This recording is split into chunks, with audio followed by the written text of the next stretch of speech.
¿Qué onda, mi gente? ¿Cómo están?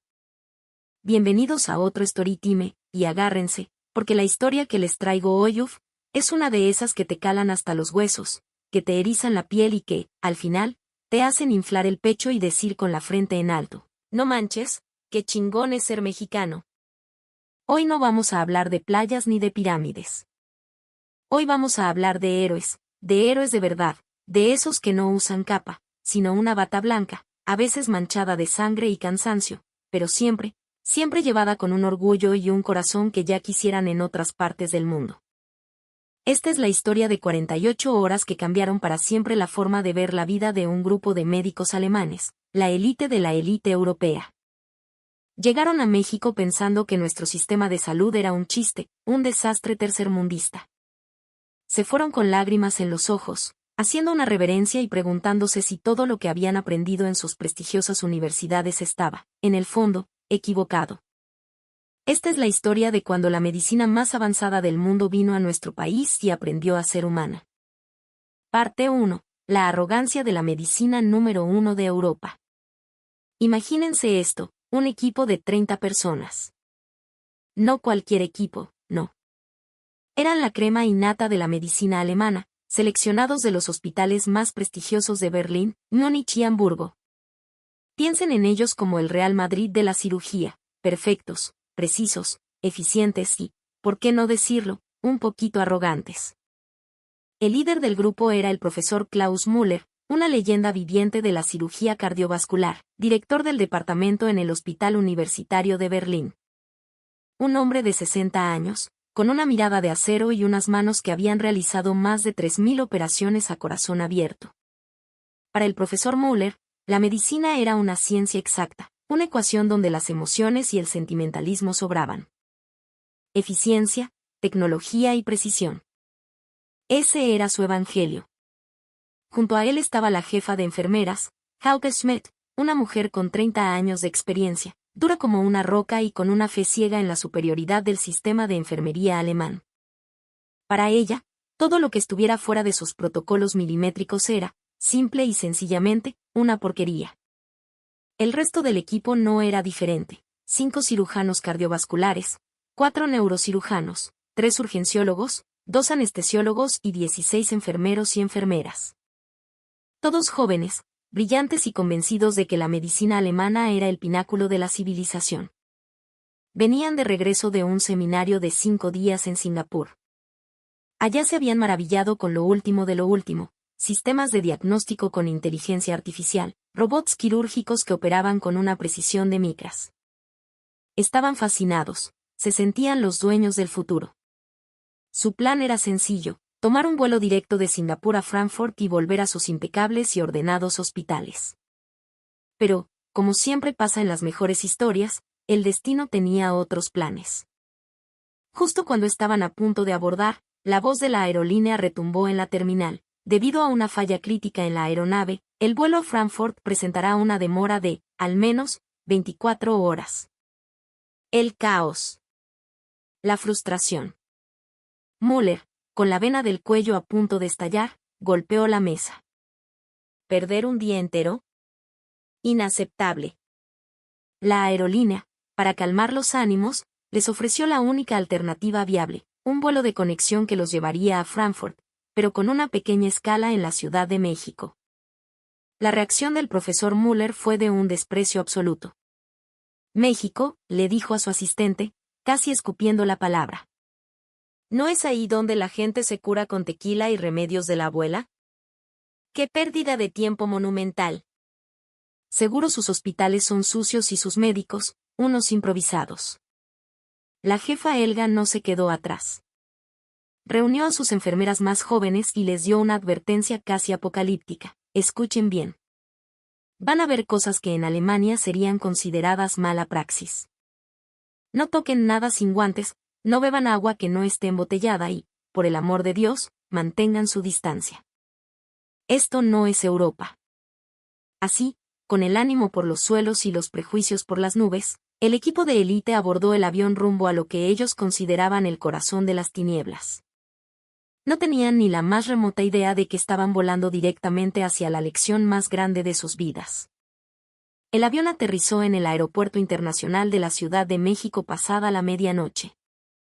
Mientras los 30 médicos y enfermeros, con sus caras largas y su cansancio a cuestas, bajaban por la pasarela, se encontraron con la primera sorpresa. El AICM no era el santuario de silencio y orden que esperaban. Era un hervidero de vida. Un caos vibrante y organizado. Familias enteras despidiéndose con abrazos que duraban una eternidad, mariachis esperando a algún ser querido, el olor a café de olla mezclado con el de las tortas de la terminal. Y a pesar de la hora, todo funcionaba. El personal de limpieza se movía con una energía incansable, los mostradores estaban abiertos, había gente por todos lados. En Frankfurt, a esta hora, el aeropuerto parece un cementerio, murmuró uno de los jóvenes doctores. Pero el verdadero shock vino después. Al ver llegar a un grupo tan grande de extranjeros visiblemente desorientados, el personal del aeropuerto no se inmutó. Al contrario. Con una calma y una calidez que desarmaba, los guiaron. Y para su sorpresa, apareció una joven, un estudiante de medicina haciendo su servicio social en Sanidad Internacional, que les habló en un alemán perfecto. Se llamaba Itzel. Guten Abend, Doktoren. Bienvenidos a México, dijo con una sonrisa que podría haber iluminado el zócalo entero. Sé que están cansados. No se preocupen, sus vuelos de conexión ya están arreglados para mañana por la noche. Hemos coordinado todo. Esta noche, descansen. Mi país los recibe con los brazos abiertos. El profesor Müller, a regañadientes, tuvo que admitirlo en un susurro, nuestros funcionarios de aeropuerto deberían aprender un poco de esto. Esta calidez es inusual. El proceso de recoger el equipaje fue otra revelación. Las 30 maletas, muchas de ellas con equipo médico delicado, aparecieron en la banda en menos de 15 minutos. En la aduana, cuando el oficial vio sus pasaportes y profesiones, su rostro cambió. Se puso de pie. Doctores. Bienvenidos. Qué honor tenerlos en México. Pásele, por favor, no los molestamos. Gracias por todo lo que hacen. Y les entregó una tarjeta con un número de emergencias, por si necesitaban algo. En el autobús que los llevaba al hotel, el ambiente empezó a cambiar. La hostilidad inicial se fue transformando en una curiosidad perpleja. El trayecto por el viaducto y luego por el periférico, a la 1 de la mañana, fue un espectáculo que rompió todos sus esquemas. La ciudad estaba viva. Puestos de tacos con sus luces de neón, familias comiendo en la banqueta, el tráfico fluyendo en un ballet caótico pero funcional. Lo que más les impactó fue ver a mujeres caminando solas por la calle, saliendo del metro, esperando el autobús. Catarina, una de las enfermeras más jóvenes, pegó la cara a la ventana. No puedo creerlo, dijo asombrada. Esas mujeres caminan solas, y no parecen tener miedo. En Berlín, a esta hora, eso sería un suicidio. Hans, el médico de urgencias, también estaba fascinado, pero por otra razón. Escuchen, dijo, se oye una sirena. Y allá, otra. Esta ciudad nunca duerme. Debe ser una zona de guerra constante. Su comentario, aunque nacido de la sorpresa, todavía estaba teñido de ese prejuicio inicial. Llegaron a su hotel en Polanco cerca de las 2 de la mañana. La zona, elegante y moderna, seguía vibrando. Gente entrando y saliendo de restaurantes y tiendas de conveniencia. En la recepción, ocurrió otra pequeña magia. El gerente nocturno, al ver sus credenciales, hizo una pequeña reverencia. Doctores, qué inmenso honor. Después de lo que vivimos en la pandemia, ustedes son nuestros más grandes héroes.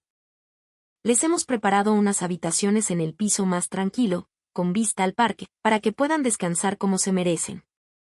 Si necesitan algo, lo que sea, a la hora que sea, solo marquen 0.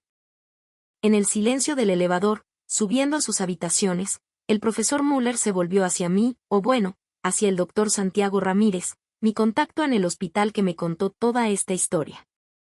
Doctor Ramírez, murmuró Müller, Es increíble cómo en este país se puede expresar ese respeto por nuestra profesión de una forma tan natural, tan humana. En Alemania existe el respeto profesional, claro, pero rara vez se siente este calor. Esa noche, muchos de ellos no pudieron dormir. No era solo el jet lag. Era el choque cultural.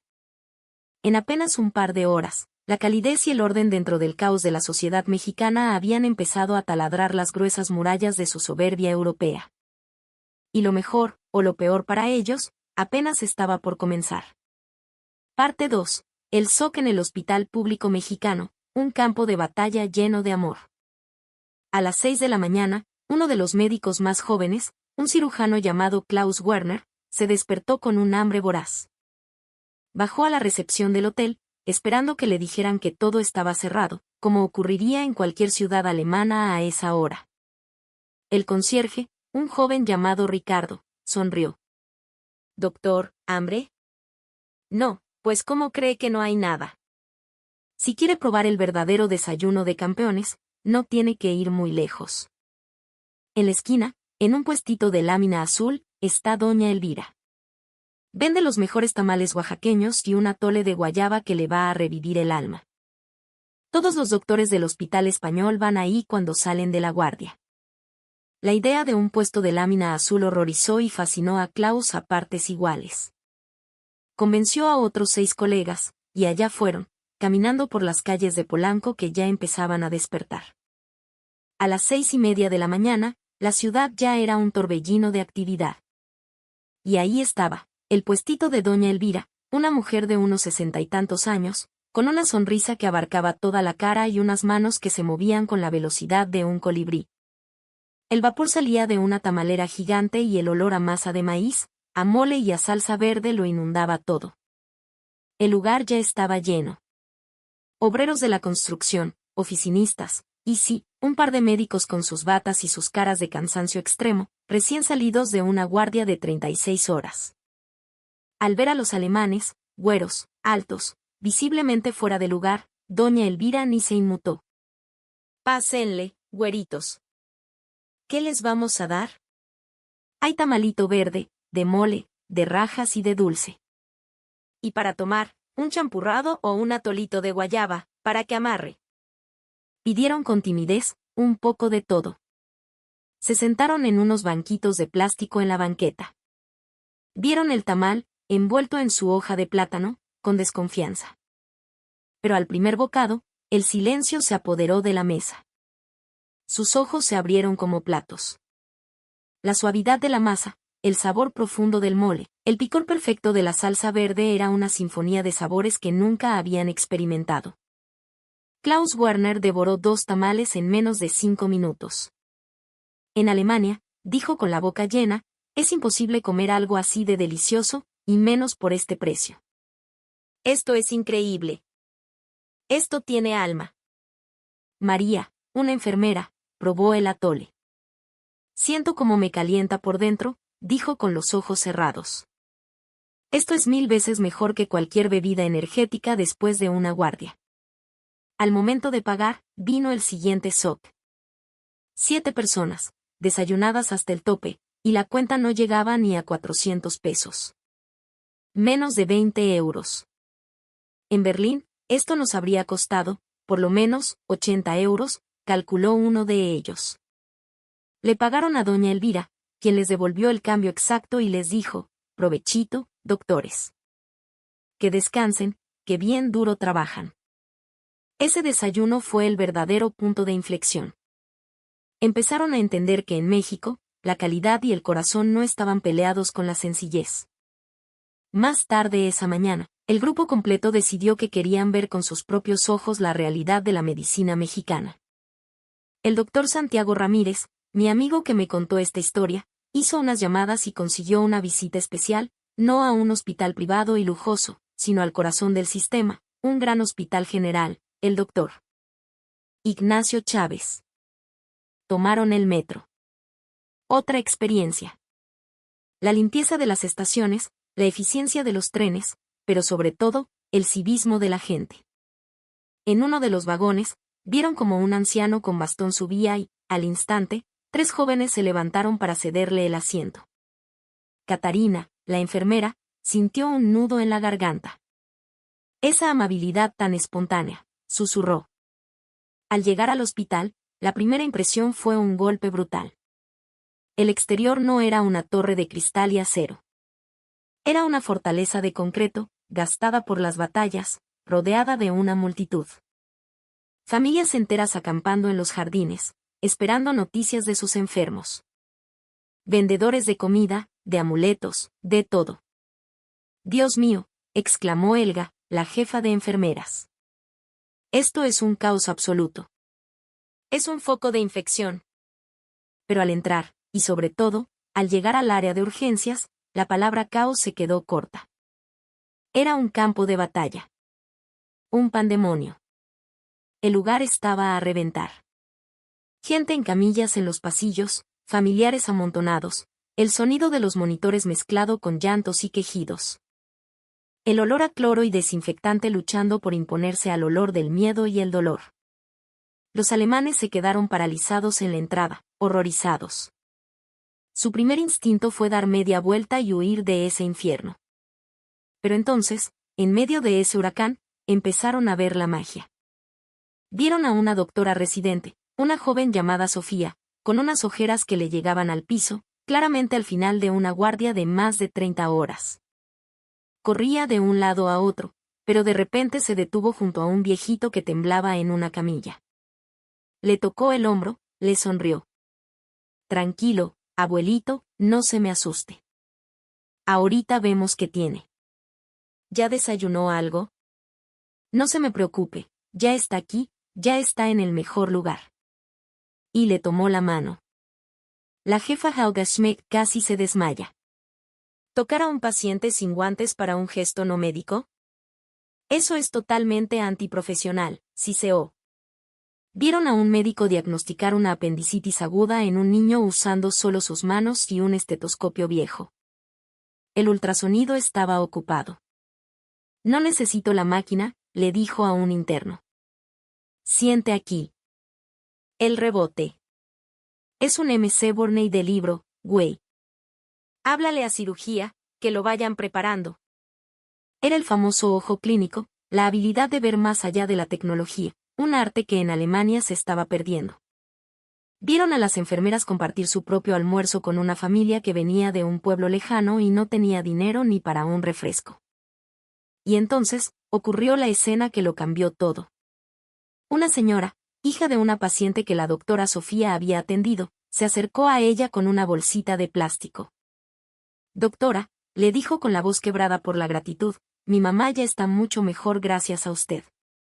No tenemos con qué pagarle, de verdad, pero le traje estos tamalitos que hice esta mañana. Ojalá le gusten. Es lo único que le puedo dar. La doctora Sofía, en lugar de rechazarlo, le dio un abrazo a la señora. ¡Ay, no se hubiera molestado! ¡Qué delicia! Con el hambre que traigo, esto me va a saber a gloria. Mil gracias. Usted me acaba de salvar la guardia. Los 30 alemanes observaron la escena en un silencio sepulcral. En su mundo, cualquier regalo de un paciente era visto con sospecha, un potencial intento de soborno. Pero esto era diferente. Era un intercambio de humanidad en su forma más pura. Un gesto de gratitud que valía más que todo el dinero del mundo. El profesor Müller, el hombre de acero, sintió por primera vez una grieta en su armadura. Estaban presenciando una forma de medicina que no aparecía en ningún libro de texto, en ninguna conferencia de Singapur. Era la medicina del corazón. Parte 3. La lección de los apretones de manos y los tacos al pastor. El recorrido continuó. Visitaron la unidad de cuidados intensivos. Sí, el equipo no era el de última generación que tenían en Berlín. Algunos monitores eran viejos, las bombas de infusión no eran las más modernas. Pero la colaboración entre médicos y enfermeras era una danza perfectamente sincronizada. Se comunicaban con miradas, con gestos. Había un nivel de camaradería y de apoyo mutuo que los alemanes, acostumbrados a una jerarquía rígida y fría, no podían entender. pero lo que más les impactó fue el trato a las familias. En Alemania, el informe médico era a una hora fija, duraba 5 minutos y era estrictamente técnico. Aquí, vieron al jefe de la UCI, el doctor Morales, un hombre corpulento y con una voz de trueno, sentarse con la esposa de un paciente en estado crítico. Le tomó la mano, la miró a los ojos y le explicó la situación no solo con términos médicos, sino con palabras de aliento y empatía. Señora, su esposo es un luchador. Y nosotros aquí vamos a luchar con él, hombro con hombro. Tenga fe. No está sola. Hans, el urgenciólogo alemán, el mismo que había hablado de la zona de guerra, se acercó al doctor Santiago. Aquí, dijo con la voz entrecortada, la medicina no es solo la técnica. Incluye el cuidado del alma del paciente, y también de su familia. Nosotros hemos olvidado eso. Comieron en la cafetería del hospital. La comida era sencilla, casera, barata, pero deliciosa y nutritiva. Los trabajadores de la cocina los saludaban, les preguntaban si les gustaba el sazón. Sentían un orgullo inmenso de ser parte de esa maquinaria humana que salvaba vidas, alimentando a los que curaban. La visita estaba por terminar. Los alemanes estaban en silencio, procesando la avalancha de emociones y revelaciones. Su mundo se había puesto de cabeza. El caos que al principio les pareció ineficiente, ahora lo veían como una adaptación heroica a la escasez. La falta de tecnología era suplida con un talento clínico descomunal. Y la frialdad profesional que ellos tanto valoraban, aquí era reemplazada por un calor humano, por un apapacho, que parecía tener un poder curativo propio. Justo cuando se preparaban para irse, la realidad de ese campo de batalla que era urgencias decidió darles una lección final, una que jamás olvidarían. Parte 4. La emergencia que lo cambió todo y el ingenio mexicano en acción. El destino es irónico. A veces, para enseñarte una lección, te pone en el centro de la tormenta. Y eso fue exactamente lo que pasó. Mientras el grupo se despedía del personal en medio del pasillo de urgencias, Hans Schmidt, el cínico urgenciólogo alemán, se llevó la mano al pecho, su rostro se contorsionó en una máscara de dolor y se desplomó en el suelo. Un infarto masivo. Ahí mismo, en el corazón del caos. Por un segundo, el tiempo se detuvo. Sus colegas alemanes se congelaron, presas del pánico. Estaban fuera de su elemento, sin su tecnología, sin sus protocolos. Fue el profesor Müller quien reaccionó primero, ladrando órdenes en alemán: necesitamos un eco portátil. Trombolíticos, ahora. Preparen un cateterismo. Pero sus gritos se perdieron en el estruendo. El equipo mexicano, que había visto esa misma escena 1000 veces, reaccionó como un solo organismo. El doctor Morales, el jefe de la UCI, se arrodilló junto a Hans, le tomó el pulso y gritó: código azul en el pasillo. Tráiganme el carro rojo, chingá.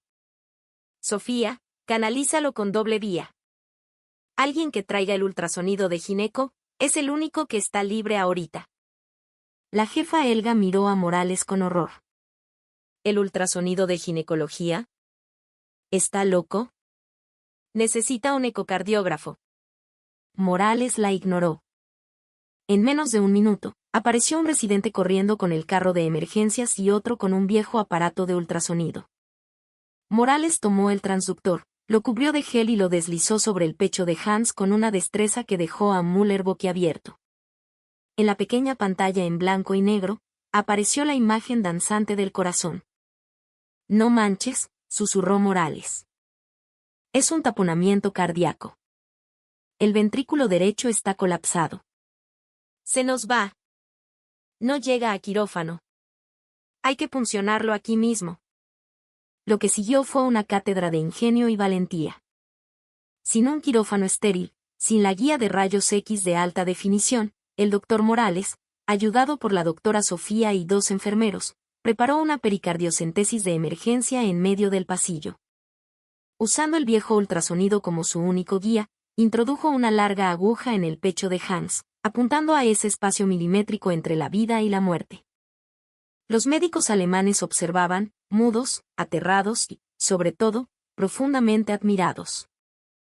Veían a un general dirigiendo a sus tropas en la batalla más crucial, con armas que ellos considerarían obsoletas. El silencio era total, solo roto por el pitido agudo de un monitor. Y entonces, la jeringa conectada a la aguja empezó a llenarse de un líquido oscuro, sanguinolento. 1 litro. Luego otro. En la pantalla del ultrasonido, vieron como el corazón de Hans, liberado de la presión que lo estaba asfixiando, comenzaba a latir con más fuerza. La presión arterial empezó a subir. El color volvió al rostro del alemán. Hans estaba a salvo. La tensión se rompió. El equipo mexicano respiró aliviado, chocaron las manos, se abrazaron. Habían hecho un milagro con lo que tenían a la mano. El profesor Müller se acercó lentamente al doctor Morales, quien estaba limpiándose el sudor de la frente. No dijo nada. Simplemente extendió la mano. Morales se la estrechó con fuerza. En ese apretón de manos no había jerarquías, no había nacionalidades. Solo había 2 médicos. 2 seres humanos. Y un profundo, inmenso respeto. Horas después, ya de madrugada, Hans descansaba estable en la unidad coronaria. El equipo alemán, todavía en shock, no se había movido del hospital. El doctor Morales se acercó a ellos. Estaba exhausto, pero sonreía. Doctores, les dijo. El susto ya pasó. Ahora, el cuerpo pide combustible. Vengan. Conozco un lugar. Los mejores tacos al pastor de la colonia Doctores. Yo invito. Para bajar el estrés. Y así fue como la élite de la medicina alemana terminó a las 3 de la mañana, sentada en banquitos de plástico en una taquería callejera, con sus trajes caros y sus zapatos de diseñador, comiendo tacos con todo, con su cilantro, su cebolla y su piña, bebiendo un Boeing de guayaba. Vieron a los taqueros trabajar, una coreografía de cuchillos y fuego. Comieron los mejores tacos de su vida.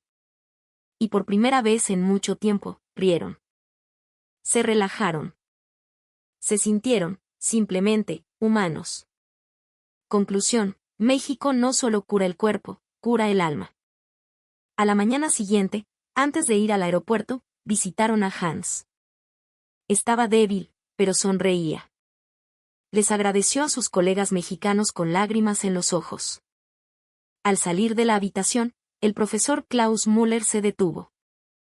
Tomó del brazo al doctor Morales y al doctor Santiago. Sus ojos, los mismos ojos de acero que habían visto todo en un quirófano, estaban llenos de lágrimas. Dr. Morales, comenzó con la voz rota.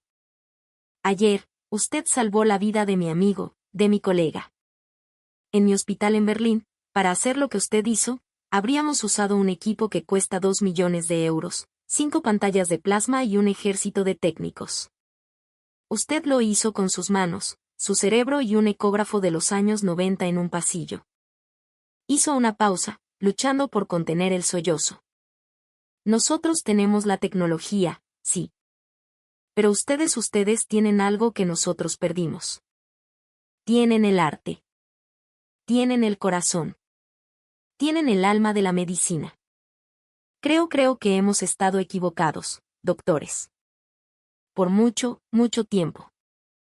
Y el gran profesor Müller, la leyenda de la cirugía europea, se derrumbó a llorar como un niño. La jefa Helga también tuvo su momento. Buscó a la residente, a la doctora Sofía, que estaba a punto de empezar otra guardia. Se acercó y le dijo: ayer te vi. Vi cómo le diste un abrazo a la familia de tu paciente. Y cómo aceptaste esos tamales. En Alemania, nos enseñan a mantener una distancia profesional para no involucrarnos. Pero ayer entendí que esa distancia es una barrera que nos impide curar de verdad. En un solo día, tú me enseñaste más sobre lo que significa ser enfermera que mis últimos 10 años de carrera. Gracias. La despedida en el aeropuerto fue diferente. No había arrogancia ni prisa. Hubo abrazos, intercambio de correos electrónicos y la promesa de una nueva colaboración. Antes de pasar por seguridad, Müller se volvió una última vez. Doctor Santiago, le dijo, cuando enviemos a nuestros residentes a México, no será para que aprendan nuevas técnicas quirúrgicas. Será para que aprendan a ser humanos de nuevo. Para que aprendan a dar como se dice, un apapacho. Y así, mi gente, fue como un grupo de los mejores médicos del mundo vino a nuestro México esperando encontrar un desastre, y en su lugar, encontró el alma perdida de su profesión. Encontraron a nuestros héroes sin capa, a esos doctores y enfermeras que todos los días se parten la madre en las trincheras del IMSS, del ISSSTE, de los hospitales generales. Puede que no tengamos siempre los aparatos más nuevos o los hospitales más lujosos, pero tenemos el recurso más valioso de todos, mexicanos con un corazón que no les cabe en el pecho y un ingenio que puede contra todo. Así que la próxima vez que te quejes de la espera en el seguro, la próxima vez que te sientas frustrado, recuerda esta historia. Recuerda que detrás de esas batas blancas, hay gigantes luchando por ti con lo que tienen. Y eso, amigos, es el verdadero orgullo mexicano. Si esta historia te movió algo por dentro, por favor, déjale un like, suscríbete y compártela. Que todo el mundo se entere de la clase de héroes que tenemos en este país.